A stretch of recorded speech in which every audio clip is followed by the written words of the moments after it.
So thank you everybody for joining us this afternoon. I hope it's lovely and sunny where you are. It is for a change here, which makes a difference. So yeah, big welcome. We've got half an hour to look at the power of a single-minded proposition. And I'm joined today by our Strategy and Insights Director, Tor Radford. And I think, let's just get stuck straight into it. And especially, in the sort of noisy world that we're living in today, I think we can all sort of experience and have experienced brands bombarding, their various audiences, with messages, and that can be, messages that come in all different sort of shapes and forms. And so, what is the one thing, if we kind of, take it down to just one thing, what is it that all of the best campaigns have? And that is clarity. And I think that's kind of our starting point then for today. What is at the heart of that clarity? It is what we would call the power of a single-minded proposition, also known as an SMP. And lots of people refer to it as that because it's much shorter and much easier. So in this 30-minute session, just a quick overview of what we're going to run through. First of all, we're going to explain what exactly a single-minded proposition actually is and why it's essential to any good campaign. We're also going to look specifically at some, live examples of great single-minded propositions that have really sort of demonstrated how they've been able to sharpen the campaign that they're a part of. Then Tor is going to share her sort of top 5 tips for when you're creating your own single-minded propositions. So this is something that Tor is definitely, had a lot of experience of creating single-minded propositions for various different brands. So yeah, it'll be interesting to hear what you say, Tor. And we're also going to do a bit of a live sort of critic of a couple of single-minded propositions with you all here with us to show kind of what good looks like versus perhaps what doesn't look so great. So I think if you have joined this, and if you ever have been struggling to, distill a campaign or an advert or any sort of marketing material into a core message, a single one clear thought, then this session is for you. So let's get all of you that have joined involved right at the beginning. And I want you to all just take a moment and just think about a recent campaign or advert, or one that's very prolific that you remember. And it can be anything. It can be anything at all. But what was it, if you think of that cut through? And if you're willing, I would love it if you could just pop your thoughts into the chat function of what the campaign was, what the brand was, and what has made you remember that actual sort of piece of marketing. It would be great just to see a couple of examples, if what you're thinking of, and what was the one thing that gave you a bit of cut through. Chances are there is, usually one thing, one hook, one truth, one sort of, bit of content within that that allows people to really remember something. So I can see nobody's willing to put anything in there yet, but hopefully, I tell you what, we'll give you all a bit of time to think about it as we go through the half an hour. But yeah, anything that you do think of, I would love to see any sort of thoughts shared. And if you've ever found yourself sort of midway through a campaign and you get to a point where you're thinking, what actually is it that we're trying to say here? Because we're trying to say so much. I just want you all to know that you're not alone. And this is exactly why we're doing a session on the single-minded proposition. So, Tor, let's start right at the beginning. What is a single-minded proposition? So, really great question. Essentially, in its simplest form, a single-minded proposition is that one thing that you want your audience to take away. It's what we refer to as the golden thread that essentially ties everything in a campaign together. So, it's not a strapline, although it can be, and we'll come to that later, or a list of benefits. What I would say is it's kind of and what it's widely known as is it's kind of the clear, compelling reason that someone's going to engage with your brand or campaign. And that sounds super simple, right? But it's not that easy to get right. And you'll see why in some of the examples that we share, in the coming slides. But the way that we call it a golden thread, I sometimes personally refer to it as a bit of an engine of a campaign. So if you think about, a car, you've got the bodywork, the wheels, the radio. Essentially, that's the creative that copy the channels. But if you don't have the engine, that car isn't going anywhere. And that's how I like to think of a single-minded proposition. It's something which is really integral to making the campaign work. And I think what you'll see with some of the examples that we share today is that a well thought through single-minded proposition really does lead to great creative work. And it's not always something that your customer or audience sees directly, and it can be, which we'll share some that are external and some that aren't. But essentially, it's what makes your campaign feel meaningful and connected to your audience. So our customers always, or audiences, we know that there are some human truths. They've always got questions. And really what a single-minded proposition should do is actually answer that question that is potentially in that audience's mind. So I really want to draw on one point here as well. We often, when we're taking a brief, or we're speaking to clients, we often hear about a USP. And I think there's often a lot of confusion around the difference between a USP and the single-minded proposition, the SMP. And I actually often get asked difference, myself. So really, they're two very different things. A USP, I would say, is very product or feature focused, right? It's not usually as meaningful to the audience as a business would like to think it is. An example here: just because a dog bowl can play music to your dog while eating doesn't mean that people care or want it. But that is essentially a USP. If you have USPs which are relevant to an audience, or you have a point of difference, what you'll find is quite quickly they are replicated by competitors. So the key difference here is that a USP is something that is unique to your product or service. An SMP is that hook. It's that hook that really we like to put on all of our creative briefs. And it's that thing that is really going to help us break through the noise and clutter that's going to deliver the brilliant creative work.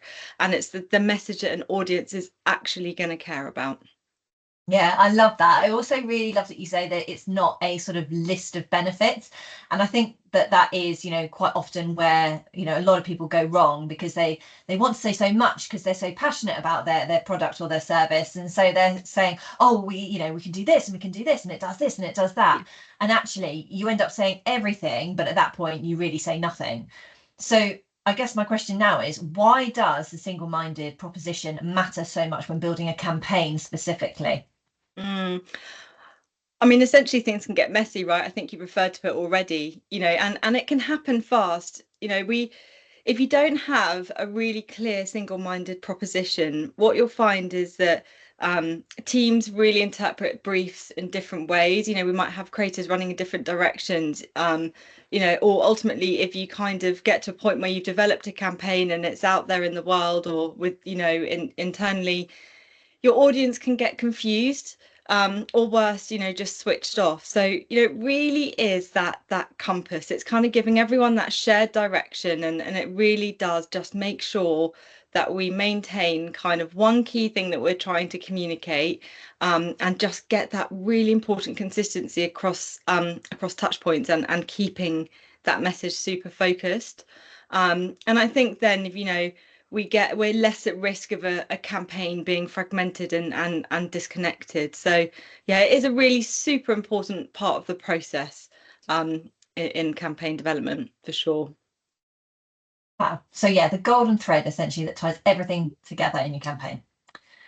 Cool. So let's start to bring this to life a little bit. Let's make it feel a little bit more real. So an example here: imagine that you're launching a new travel app. Would you be saying something along the lines of great prices, 24/7 service, worldwide coverage, customer experiences? Is that the kind of thing that, we're expecting to see in an SMP? Or is it actually something as simple as your trip, your way? Which one, when you just see two of those options, do you think you're more likely to remember? And I think that's kind of the difference, right? It's, you know, Absolutely. so clear that this second option is so much more memorable. So let's get into the good stuff. Let's start to look at some of these examples that you've kindly pulled together, Tor, of single-minded propositions that, you know, we think absolutely nail it. So brilliant. Yeah, I think that's a really good segue there. So this one we're going to share with you, Tesco, Every Little Helps. So everybody's going to know this. In the 90s, I'm sure many of you remember that Tesco was stuck behind Sainsbury's in terms of market share. You know, times were tough there were new competitors coming into the market. You know, times were tough in the supermarket kind of category. Arguably probably not as tough as today, but you know, at the time it was challenging. So they did some extensive research amongst their audiences, and what this actually told them is that consumers wanted a better shopping trip, and you know, they wanted a better customer experience. So with these insights, Tesco realized that there was actually a way that they could make everyday life easier for customers by delivering small but meaningful value. And that led them to this really brilliant proposition and introduction of Every Little Help. So that was in the mid-90s.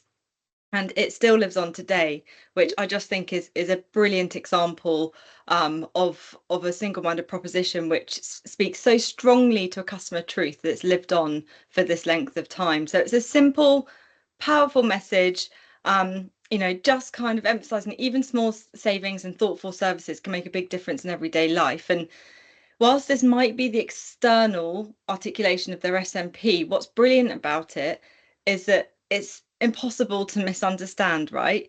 It's really tapping into the consumer mindset. It's exactly something like, you know, my grandmother would have said, for example. And so what that's doing is it's instantly positioning Tesco as a brand that genuinely cares about its customer needs, or appears to. And since the 90s, it's been so successful that it's actually become their brand platform and drives everything they do. So, you know, from the moment they introduced the club card, for example, or, you know, any competitive pricing or price matches they do, or even the support that they do in the communities, it's all underpinned by every little help. So it's consistently demonstrating that it's looking out for shoppers, whether that's in their wallet, whether that's in communities, and it's simply just a brilliant lens that all of their brand campaigns have run through for sort of, I think it's almost 25 years plus now. So yeah, really good example to start off with there. Really good. And I think, you know, just to also make that point that yes, they use it as a strap line, but that isn't what then makes it a single-minded proposition. It doesn't, they don't have to be hand in hand, right? Exactly that. Yeah. Okay, next one. Anyone remember this Old Spice ad? This one sort of really did shake things up. I think in not just in the UK, but in many different markets. So for those that remember, Old Spice was very synonymous with an older generation, and it was very quickly, you know, had to do something to really become relevant in the minds of its younger audiences. So they did this brilliant piece of work which revamped its image and really kind of reinvigorated the brand with you know, some humor, some youth, some entertainment. Certainly one that I remember for sure anyway. But the point is that it started with an insight that women buy body wash for their male partners. That led to a truth that women bought men body wash because they like their partner to smell good, or that they fantasized about other men. So this is what we talk about when we say sort of like an unspoken truth in the world of coming up with a single-minded proposition. It's sometimes the things that you don't say, or the unspoken thing, that often leads to the best proposition. So with this kind of in mind, it led to the single-minded proposition along the lines of Old Spice makes your partner more attractive. And that then obviously was and led very nicely into this brilliant campaign, The Man Your Man Could Smell Like, you know, signed off with Smell Like a Man. So yeah, this one was really interesting because it completely shook up the category for marketing. And I think what it did at the time was really successful as well. It drove considerable growth. It drove consumer share of voice. It inserted Old Spice into a completely different audience, which, you know, was just a brilliant use and example of a single-minded proposition that that worked essentially. Yeah. Really, really nice example. And also the fact that, different to Tesco, we're not now then seeing a sort of merger of the single-minded proposition coming into actually one of their sort of strap lines that they're using. So yeah, interesting to see that. Another great one, Dirt is Good, which is from Purcell, that probably most people in the UK would recognise. But yeah, over to you, Tor, to chat this one through. Yeah, so obviously another household name here. In the late 90s, early 2000s, so laundry was obviously, for many reasons, which I'm sure we can all understand, a very low interest category. Essentially, no one's inspired to buy laundry detergent. It's something that we have in our cupboards, right? At the time, the category was stuck in this sort of complete sea of sameness. Every message was essentially whiter than white, or was talking about the power busting beads, or it was very same and generic. So brands were really finding it hard to kind of get sort of any brand equity or brand association through that advertising. Purcell recognised this really well and understood that they needed to sort of act drastically in order to remain relevant and to compete for that market share. And they particularly pinpointed that they wanted to compete for market share amongst parents.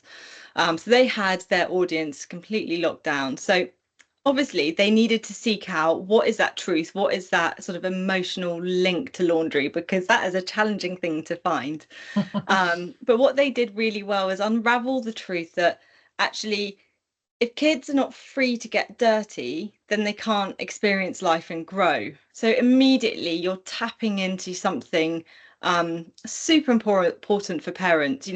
Parents don't want to hold their children back. So coupled with the insight that children now spend less time outdoors than prison inmates, which is shocking, I know, Purcell were able to position their product and make dirt the ally, not the enemy. So dirt then became something positive, not a negative, which was again breaking category norms. So then the line Dirt is Good was born, and this was sort of a single-minded proposition that then developed into the brand platform, and it really over, I guess a decade or 2 decades, successfully kind of championed dirt and outdoor play. So it was so single-minded that everything that they do hangs off the fact that dirt is good. So whether they are doing classroom sessions, which is getting more children playing outside, or whether it is launching a new product, or whether it's their sort of advertising communications, what's brilliant about Dirt is Good is it everything that they do hangs off this. And I think the most clever thing for me in particular about this is it lets them talk about stains and cleaning while emotionally connecting, not two things that you would ever put together, and something that the category had definitely struggled to do in the past. And I think a testament to the success of this is that it's still living on, and albeit in many different guises, sort of decades later, and across the globe as well. Fab, thank you, Tor. There's so many more that we'd love to share with you, but conscious of time, I think what would be really good now is to actually get into your top tips, if that's all right, Tor. So what are your top tips for creating a strong single-minded proposition? Yeah, of course. So the first thing that's super important, I think you'll see from all the examples we've shared today, is start with the truth. Always get into the mindset of the consumer or the audience that we're talking to. It's really hard to start thinking about what the business needs to communicate, but if we don't start with the one human truth or product or the world that we're tapping into, the SMP isn't going to be grounded in reality. And that is where, if we can ground it in reality, the most powerful SMPs are going to come to life. So that's the first thing that I would start with. Secondly, I would go emotional. So you want your audience to feel something, right? Feeling is it evokes reaction. So what we want to do is find an emotional hook that is actually going to make the message memorable. Dirt is good, not something that you'd put together, right? Smell like a man. It's memorable. Be ruthless. So this is where writing a single-minded proposition gets really hard. Focusing on one thing is actually a lot harder than you can imagine. You've got stakeholders, you've got all of this research, you've got all these brilliant things that you want to say, but you're not saying 2 or 3 things, you're saying 1. It's hard, but we have to remember that a single-minded proposition isn't a list of benefits.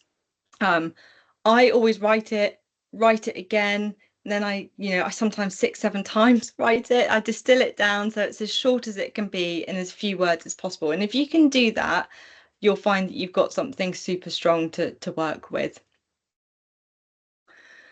This is a really important step. So stress testing it, is your client, marketing, creative team on board? Do they get it? Ask those questions.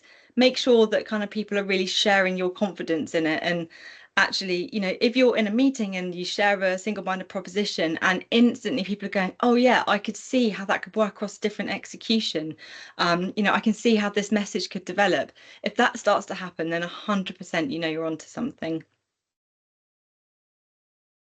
And finally, don't confuse it with the headline. And this is murky space here, because quite often when a single-minded proposition is so strong that it becomes sort of like the headline or the tagline or even the brand proposition, you've got an absolute stonking single-minded proposition. But essentially what we need to remember is an SMP is a critical part of a creative brief. It's there to inspire creative. It's not necessarily the line on the ad or the creative. But what we do often find happens that if we have got a really good single-minded proposition, it's often up on the wall and it's the headline to try and beat. So, sometimes that is why they do actually develop on to be headlines or taglines, but it shows just how good a single-minded can be if done well. Brilliant. So thank you. 5 brilliant tips, I think, to take away there. Just one other thing I'd love to touch on is that I know that there's quite often some common sort of traps that people can fall into when they are trying to write one. So what would you say are your biggest kind of mistakes, like your watch outs for? So I think, we've talked to it already. The biggest thing that people try and do is cram in everything. We're innovative, we're sustainable, we're trusted, we're affordable, we're local, we're global. Suddenly your proposition is a list of values and it loses its focus. And I think, the more messages that you try to communicate, the lower the likelihood is that you're going to communicate one thing. And, it's an art, right? Deciding what not to communicate is actually as important as what not to communicate. It's just as important what you need to communicate. So, deciding what to cut out is actually just as important about the one thing that you need to say. And that is often where the conflict can come. Another sort of thing is mistaking sort of features for meaning. So, for example, free delivery, that's not an SMP. The likelihood is that all of your competitors are offering free delivery and it's a feature of your service or product. But if you think about something like another example, which we've not touched on before today, Coca-Cola's open happiness. That's a really good single-minded proposition because it captures why the proposition matters to the audience, why the product matters to the audience. Brilliant. Cool. Thank you so much. So I think all of that is hugely useful. I'm very conscious of time and I do want to allow some time for Q&A. But before we do that, I just wanted to try something a little bit different. I'm going to read out a couple of pretend single-minded propositions and I want you to give us your sort of take on it, Tor. So the first one, we offer industry-leading cloud solutions with 99.9% uptime and award-winning support. So that's the first one. And then the second one, whilst you're forming your ideas on that first one, Tor, second one is we help small businesses sleep better at night. So I'd love your take on both of those single-minded propositions.